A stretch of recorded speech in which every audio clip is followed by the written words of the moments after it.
تو آج اگر آپ نے شیطان کی جماعت دیکھنی ہو تو وہ آپ اسرائیل میں دیکھ سکتے ہیں.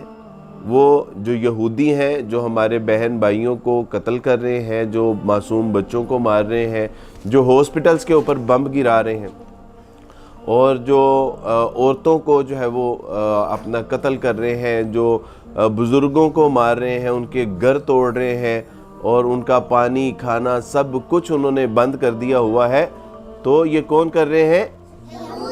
آپ میں سے کوئی بتائے گا کہ اس کا حل کیا ہے؟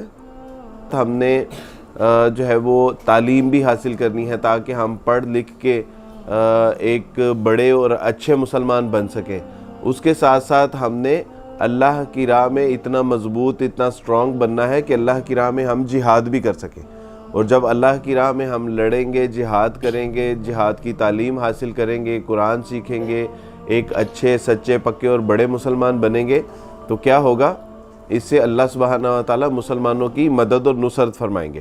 تو ہم نے کیا کرنا ہے؟ تعلیم حاصل کرنی ہوگی، ایک جہاد کرنا ہوگا، اور ہمیں اپنے کاروبار اور اچھے بزنسز کھڑے کرنے ہوں گے، دعا کرنی ہوگی، ان کی مدد کرنی ہوگی، اور ایک اور کام اپنے اندر ہمیں اتحاد اور اتفاق پیدا کرنا ہوگا. سر میرا سوال یہ ہے کہ یہودی مسلمانوں اور چھوٹے چھوٹے بچوں کو قتل کیوں کر رہے ہیں؟ بیٹا یہ سرزمین فلسطین میں جو بچوں کو ناحق قتل کر رہے ہیں، اور آپ نے پوچھا کہ یہ کیوں کر رہے ہیں. بیٹا یہ کیوں کا جواب یہ ہے کہ یہ وہ دنیا کا بدترین گروہ ہے کہ جنہوں نے عام مسلمان، عام انسانوں کو تو دور، انبیاء علیہ السلام کو بھی نہیں بخشا. 300 کے قریب کم و بیش انبیاء علیہ السلام کا جو ہے وہ انہوں نے ناحق قتل کیا، ان کو شہید کیا، جس میں زکریا علیہ السلام بھی تھے، جس میں مسیح علیہ السلام بھی تھے. اور آپ اندازہ لگائیے کہ جو انبیاء علیہ السلام کو قتل اور شہید کرنے سے باز نہیں رہے، وہ فلسطین کے بچوں کو کیوں کر چھوڑیں گے؟ تو یہ جو قتل و غارت ہے، زمین میں فساد مچانا ہے، یہ ان کی فطرت میں شامل ہے، یہ یاد رکھیے گا. سر اس وقت ہم بچے فلسطین کے لیے کیا کر سکتے ہیں؟ بیٹا آپ نے پوچھا کہ ہم ان کے لیے کیا کر سکتے ہیں، تو بیٹا ہم ان کے لیے بہت کچھ کر سکتے ہیں. ہم ان کے لیے دعا کر سکتے ہیں، ہم ان کے ڈونیشن کر سکتے ہیں، ہم اسرائیل اور یہودیوں کی پروڈکٹ کا بائیکاٹ کر سکتے ہیں، ہم ان کے لیے آواز اٹھا سکتے ہیں، ہم ان کے لیے لکھ سکتے ہیں، ہم ان کے لیے ویڈیوز بنا سکتے ہیں، پوری دنیا میں یہودیوں کا جو مکروہ چہرہ ہے اس کو سامنے لا سکتے ہیں. اس کے علاوہ یہ ہے کہ جو فلسطین کے مظلوم مسلمان ہیں، ان کے اوپر جو ظلم و ستم ہو رہا ہے، اس کی آواز پوری دنیا کے مسلمانوں تک پہنچا سکتے ہیں. یہ ہم کر سکتے ہیں. دوسرا یہ ہے کہ ہم نے علم حاصل کرنا ہے، ہم نے اتفاق پیدا کرنا ہے تاکہ ہم ایک جان ہوں، ہم اسٹرانگ ہوں، اور ہم بہت اچھے مسلمان ہوں، تاکہ ہم اچھے مسلمان ہونے کی حیثیت سے پوری دنیا میں مسلمانوں کی مدد کر سکیں. سر آج اللہ تعالیٰ ابھی نہیں بھیج سکتے؟ بیٹا اللہ تعالیٰ تو ہر چیز پہ قادر ہے، ان اللہ علی کل شیء قدیر. لیکن اگر 2.25 ارب مسلمان مل کے اپنی عزت اور ناموس کی حفاظت نہیں کر سکتے، مسجد اقصیٰ کی حفاظت نہیں کر سکتے، مظلوم فلسطینیوں کی حفاظت نہیں کر رہے، تو پھر اللہ سبحانہ تعالیٰ کو بھی کوئی ضرورت نہیں ہے ابابیل بھیجنے کی. اور بیٹا ایک بات یاد رکھیے گا کہ اس وقت امت مسلمہ اپنے افعال، اقوال اور اپنے اعمال کی وجہ سے اس قدر اللہ سبحانہ تعالیٰ کے عذاب کے مستحق ہو چکے ہیں کہ اب اگر ابابیل آئیں تو وہ پتھر یہود و نصارہ کے اوپر نہیں بلکہ مسلمانوں کے اوپر پھینکیں گی. سر میں جہاد میں جانا چاہتا ہوں، لیکن میری مما کہتی ہے ابھی میں چھوٹا ہوں. آپ رات کو پیمپر لگا کے سوتے ہیں؟ نہیں؟ اب تو سر میں نے پیمپر بھی لگانا چھوڑ دیا. بیٹا یہ تمہارا جذبہ اس 90 لاکھ فوج کے اوپر ایک سوالیہ نشان ہے کہ جس کے پاس کروڑوں من اسلحہ موجود ہے، جس کے پاس افرادی قوت ہے، طاقت ہے، جہاز ہیں، ٹینک ہے، بندوقیں ہیں. لیکن بیٹا اللہ سبحانہ تعالیٰ تمہارا یہ جذبہ قبول و منظور فرمائے اور اللہ بہت برکت عطا فرمائے. بیٹا کوئی بات نہیں، انتظار کرو، ایک وقت آئے گا کہ جب اللہ سبحانہ تعالیٰ کے دین کو تمہاری ضرورت پڑے گی، تب تک تم بڑے ہو چکے ہوگے، طاقت ہوگی، قوت ہوگی، ہمت ہوگی، اور اللہ تعالیٰ اپنی راہ میں تمہیں قبول بھی فرمائیں گے. اس وقت پڑھنا ہے، اتحاد اور اتفاق کا سبق سیکھنا ہے، قرآن سیکھنا ہے، نبی علیہ السلام کی محبت سیکھنی ہے. ابھی یہ کام کرو. اللہ سبحانہ تعالیٰ کی توفیق سے اللہ سبحانہ تعالیٰ کے شیر فلسطین میں لڑ رہے ہیں، اور اگر ضرورت پڑی تو اللہ سبحانہ تعالیٰ تمہیں بھی موقع عطا فرمائیں گے انشاءاللہ۔ سر، مسلمانوں کو فلسطین میں قتل کیا جا رہا ہے اور امت مسلمہ کہاں ہے؟ بیٹا یہاں تو امت مسلمہ سو رہی ہے یا امت مسلمہ کہیں کھو چکی ہے۔ سچی بات تو یہ ہے کہ 11,000 جنازے اٹھانے کے بعد بھی اگر یہ امت مسلمہ جاگ نہیں رہی تو آپ کو یقین کر لینا چاہیے کہ امت مسلمہ مر چکی ہے۔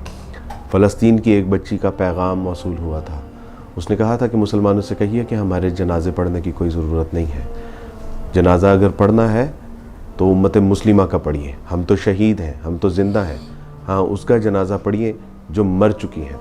تو سچی بات تو یہ ہے کہ بیٹا اگر ہم 11,000 جنازے اور 10 لاکھ لوگ بے گھر ہو چکے ہیں، آدھا سے زیادہ غزہ جو ہے وہ تباہ ہو چکا ہے، اگر اب بھی ہم نہیں جاگے تو پھر آپ تصور کر لیجئے کہ یہ امت مر چکی ہے۔ اور جو باقی بچی ہے یا تو وہ ورلڈ کپ دیکھ رہی ہے، یا وہ لاہور فنکشن میں مصروف ہے، یا پھر وہ ریاض میں میوزک فیسٹیول ساؤنڈ سٹروم میں جو ہے وہ ناچ اور گانے اور تماش بینی میں مصروف ہے، تو باقی مر چکی ہے اور باقی جو بچی ہے وہ یہاں پر مصروف ہے۔ سر، یورپ جو پوری دنیا کو انسانیت کا درس دیتا ہے، اب ان کی انسانیت کہاں مر گئی ہے؟ یہ بیٹا ان کی انسانیت محض ان کے انسانوں کے لیے ہے جو ان کی دنیا میں بستے ہیں، شاید مسلمان انسان نہیں ہے۔ ان کے یہاں تو ایک بلی کا بچہ بچانے کے لیے بھی جو ہے وہ ان کی ریسکیو ہیلی کاپٹر حرکت میں آ جاتے ہیں، پولیو کے قطرے پہرانے کے لیے پوری دنیا میں اپنے خزانوں کے منہ کھول دیتے ہیں، لیکن یہاں بچے پانی کی بوند بوند کے لیے ترس رہے ہیں۔ شاید یہ ان کا ڈبل سٹینڈرڈ ہے، اور ایسی انسانیت کے اوپر میرا خیال ہے کہ ہمیں لعنت بیچ کے تو اللہ سبحانہ تعالیٰ سے دعا کرنی چاہیے کہ اللہ سبحانہ تعالیٰ اس دوغلے پن سے ہمیں نہ صرف محفوظ فرمائیے بلکہ اللہ سبحانہ تعالیٰ ہمیں اس قابل بنائیے کہ ہم پوری دنیا میں اسلام کا بول بالا کر سکیں، جو ہمیں انسانیت بھی سکھاتا ہے، جو رحم دلی بھی سکھاتا ہے۔ اور اس سے بڑی انسانیت اور کیا ہوگی کہ وہ کہتا ہے کہ جس نے ایک جان کو قتل کیا گویا کہ اس نے پوری انسانیت کو قتل کیا۔ تو اصل انسانیت تو اسلام سکھاتا ہے۔ تو یہ بیٹا دھوکہ ہے جس کے بارے میں اقبال نے کہا تھا کہ نظر کو ہیرا کرتی ہے چمک تہذیب حاضر کی، یہ سنائی مگر جھوٹے نگوں کی ریزہ کاری ہے۔ تو یہ جھوٹے مکار لوگ ہیں جو ہمیں انسانیت کا درس دیتے ہیں۔ اب یہاں انسانیت دم توڑ رہی ہے، لیکن یہ انسانیت کا درد ان کو نظر نہیں آ رہا۔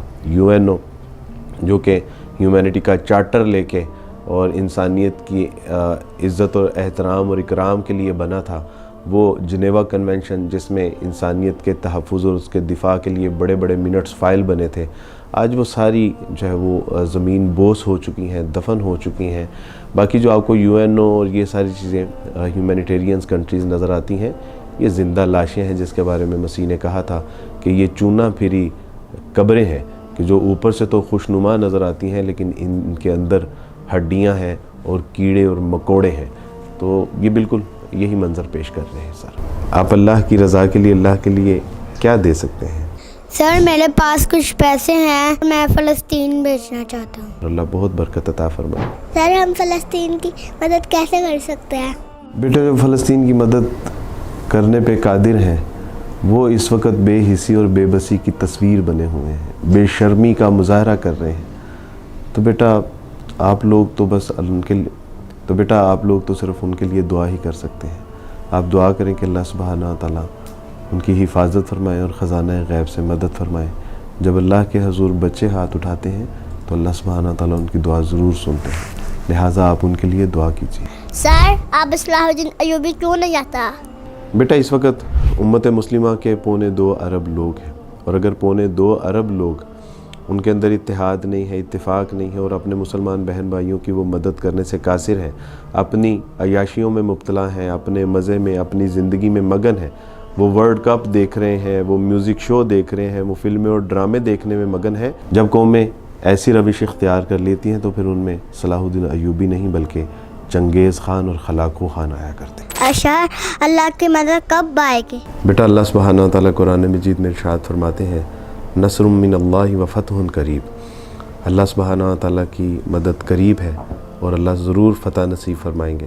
بس ہم نے اچھا مسلمان بننا ہے، صبر کرنا ہے، استقامت کا مظاہرہ کرنا ہے، اور اگر ہم ڈٹے رہیں، اللہ کے اوپر توکل اور یقین کے ساتھ لگے رہے، اللہ کی راہ میں اپنے آپ کو لگا کے کھپا کے اور اس پہ استقامت کا مظاہرہ ہم نے شو کیا، تو اللہ سبحانہ تعالیٰ ضرور مدد بھی عطا فرمائیں گے، اور اللہ ان کے لیے مدد عطا فرماتے ہیں جو اپنی مدد آپ کرنے کا حوصلہ اور جذبہ بھی رکھتے ہیں۔ تو انشاءاللہ بیٹا بہت جلدی اللہ کی مدد آنے والی ہے انشاءاللہ۔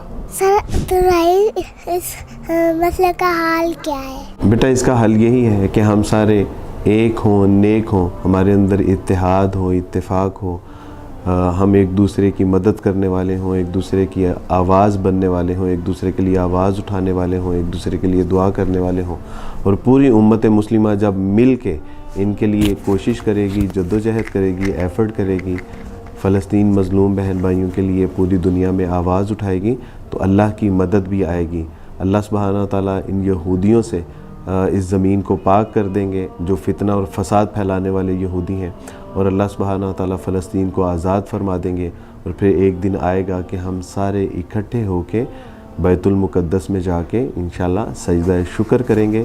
لیکن یہ تب ہی ہوگا، یہ مسئلے کا حل یہی ہے کہ مسلمان ایک ہوں، نیک ہوں، اتحاد اور اتفاق کا مظاہرہ کریں۔ ہم مسلمان کون ہیں؟ ہم سارے مسلمان بھائی بھائی ہیں۔ اسی لیے مولانا ظفر علی خان صاحب نے کہا تھا تھوڑی سی تبدیلی کے ساتھ، اخوت اس کو کہتے ہیں چبھے کانٹا فلسطین میں، تو پاکستان کا ہر پیرو جواں بیدار ہو جائے۔